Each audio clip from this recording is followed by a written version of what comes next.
In this demo, we will see how we can rapidly understand long functions. The key to understanding very long functions is, first, get the whole view of the function by reading its top-level flowchart, then view the flowcharts of its parts, such as large switch statements, loops, etc.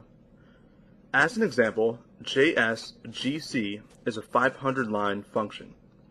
Let us create the flowchart for JS_GC. Place the cursor anywhere in the function, then click the flowchart icon in the toolbar. This is the top-level flowchart of JS_GC. For large functions, Crystal automatically creates the top-level flowchart. The code from deeper indents is hidden by the high-level symbols. The high-level symbols are indicated by a thick violet border. Let us click in the right part of the first high-level symbol. The corresponding lines in the code window become highlighted. Alternatively, we can click in the left half of the symbol. The code coverage window shows the code hidden by the high-level symbol. A click in the flowchart automatically closes the code coverage window. Let us click the Flow Only tab to maximize the detailed flowchart window.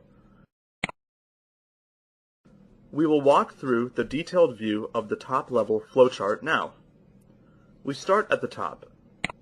We read the first if symbol. Then we read the second if symbol.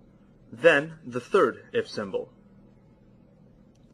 When we come to the high-level symbol, we click in the left part of the symbol. The code coverage window shows the code covered by the high-level symbol. The high-level symbol covers just a few lines and we can easily understand them. Let us now expand the high-level symbol with a double click. Now we come to the assignment statement. Here we wish to see the type of information of the variables that are used in the statement. Let us click on the left part of the symbol. We see the Objects Type window.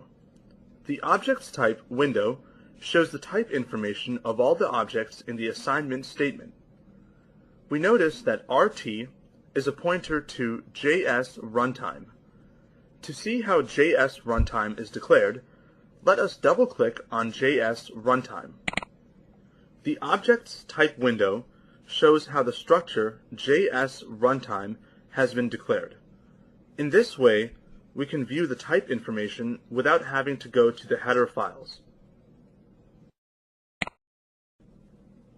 Now, let us press the down arrow key to move further down in the top-level flowchart. Let us continue to read and understand the top-level flowchart.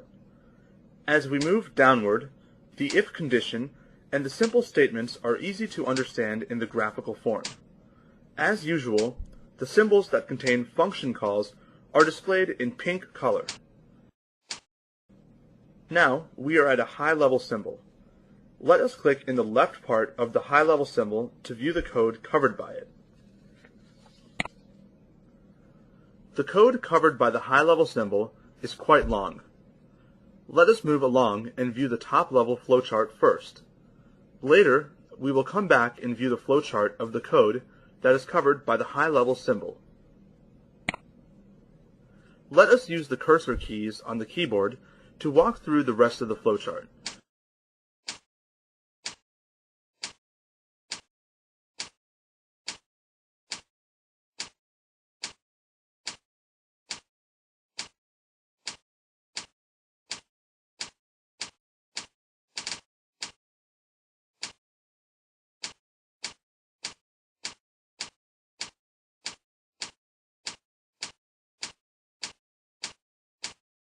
In just a few minutes, we have gone through and understood the top-level logic of a 500-line function.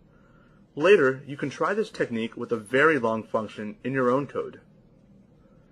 Now, we will understand the code that is hidden by the high-level symbols.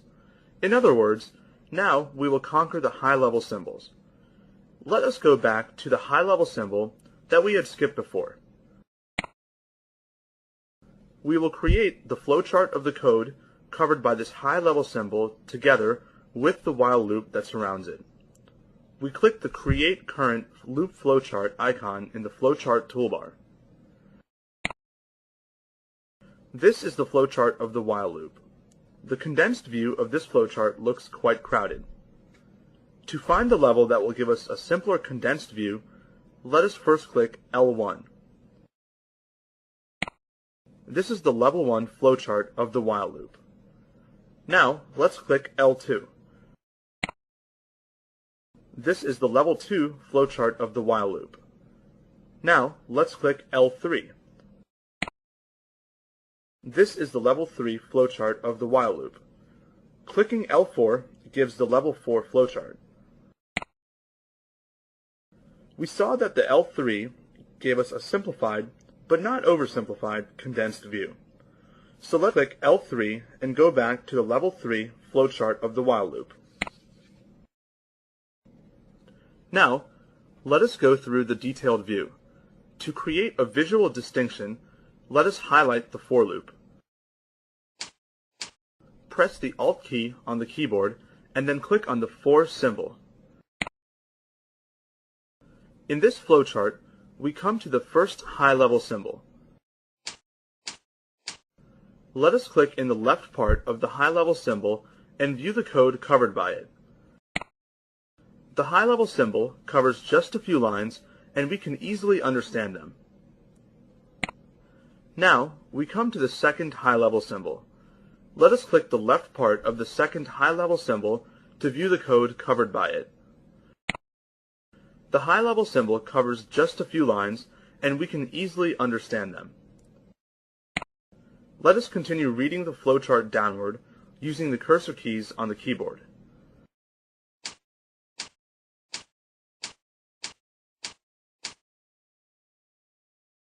Notice that due to the limited width of the flowchart symbol, the statements have wrapped around to the next line. To make the statements more readable, let us click in the left part of the symbol. The statements in this window are easier to read.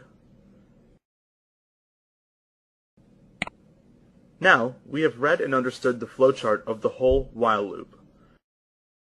So let us go back to the top level flowchart by clicking the icon Switch to Parents Flowchart in the toolbar.